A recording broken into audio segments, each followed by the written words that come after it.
your goal is to lose fat, you probably know that you need to be in a calorie deficit. But this can sometimes feel a little bit daunting or even overwhelming, and a lot of people actually don't know how to implement it, or maybe even might be doing it wrong.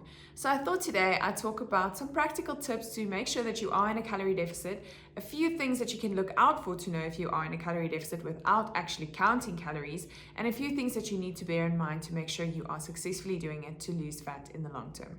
Before we jump into the video, just a quick introduction from me. My name is Melissa Nell. I'm a registered dietitian and I'm part of the Body 20 Nutrition Doctor team.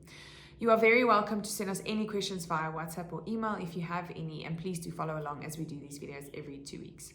Okay, so just back to why do we need to be in a calorie deficit to lose fat? It actually makes very much sense. So if you think about your energy balance, if you are consuming calories through your food, you are also burning calories through your activities, through your metabolism, through exercise, and even like this, me moving my hands and metabolizing food. So there's different ways that the body actually then uses up that energy that we consume. When you are consuming not enough calories compared to what you are expending, then you are in a deficit, which means your body needs to get the energy from somewhere else, and then it gets it from the reserves, which is your fat stores, because fat actually has quite a lot of calories and we can store fat quite easily, unfortunately, for most of us.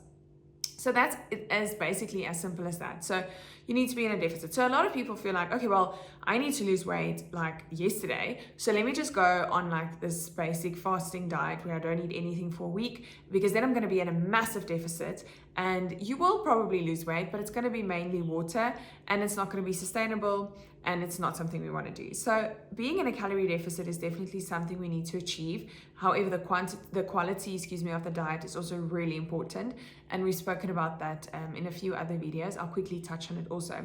But specifically, calorie deficit is not to go into too big of a calorie deficit, because then we start to see actually negative results. So in the beginning, you might lose fat and weight and you feel like you're doing well, and then eventually you start to plateau or stagnate, and then it just gets frustrating because you're basically not eating anything anymore, but you aren't losing weight either. So an ideal calorie deficit is around 500 calories per day. And it's actually quite important to note that it doesn't necessarily work out. If you didn't do 500 calories today, you're not going to lose weight. So you need to do it exactly 500 calories every single day. It's not really like that. The body kind of works over a period of time. So we generally look at it in a week, maybe, for example. So it's not ideal to overdo it on one day and then completely eat nothing on the next day.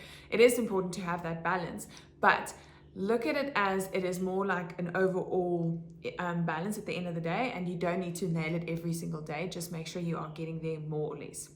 So what's also important is to note that we don't want to go too high of a calorie deficit. We don't want to do 1,000 calories or even more, because then that's not sustainable, and it's actually going to start to decrease your metabolism, which isn't good, because what then happens is it just gets more difficult to actually burn energy, which means that you're just going to eat less and less and less and less and less. And that's not what we want, because we need energy, we need protein, we need carbohydrates, and all of those things for the good stuff that they give us, the vitamins, the minerals, the fiber, and all of that as well.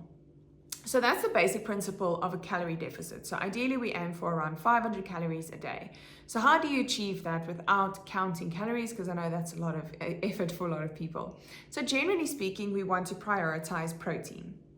So when you're looking at your plate, you want to make sure that you are having a good quality and a good amount of protein that's lean. So ideally not something like lamb or a high fat meat or something that's been crumbed or deep fried, for example, but looking at your leaner cuts of protein, if you are eating animal proteins, or then of course plant-based proteins will generally be in any case lower in fat.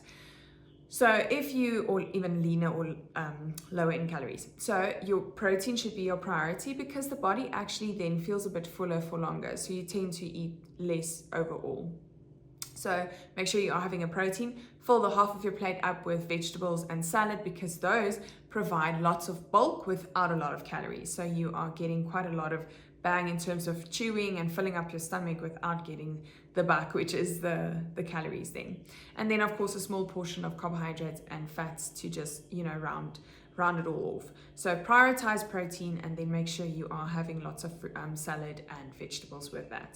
So easy ways to also know if you are actually in a calorie deficit and losing weight without jumping on the scale too often is to actually look at your clothes. Is your clothes sitting looser? Do you also feel a little bit hungry before your meals, but you're not starving? Your energy levels still feel good, even though you might be in a bit of a deficit, and you are also, still being able to exercise and do your daily tasks. You're not feeling flat with no energy. That is a good sign that you are in a deficit because you're losing fat or losing weight, but you aren't in too far of a deficit where you are starting to impact your, daily life and your energy levels and that type of thing.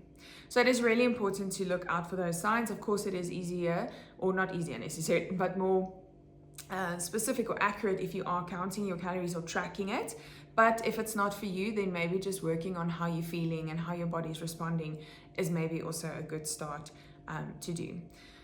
So overall, I would say being in a calorie deficit, don't overdo it. Make sure it's not like you just skipping all your meals. Make sure you are timing your meals properly throughout the day, making sure it's prioritizing protein and vegetables and salad, looking out for the telltale signs like I do feel a little bit hungry, but I'm not starving and I don't want to eat the whole plate. I feel comfortable and I can concentrate, I have energy, all of those things. I don't feel super flat.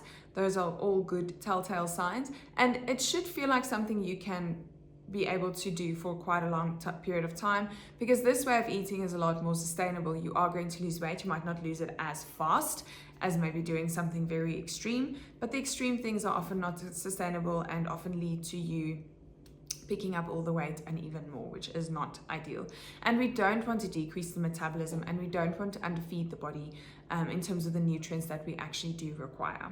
So those are my top tips if you do want to be in a calorie deficit. It's ideal to do it for a while and then, see how it goes, and then work yourself up to your maintenance calories again, where you can then kind of stick around. And then sometimes, seasons go and maybe you have some events in the year, you might see like, oh, I've gained a bit of weight. So you just drop your calories down a little bit. So it's just a balancing act, and it's just compromise to make sure you are, again, balancing it out, not going to extreme things that you won't be able to sustain for a long period of time.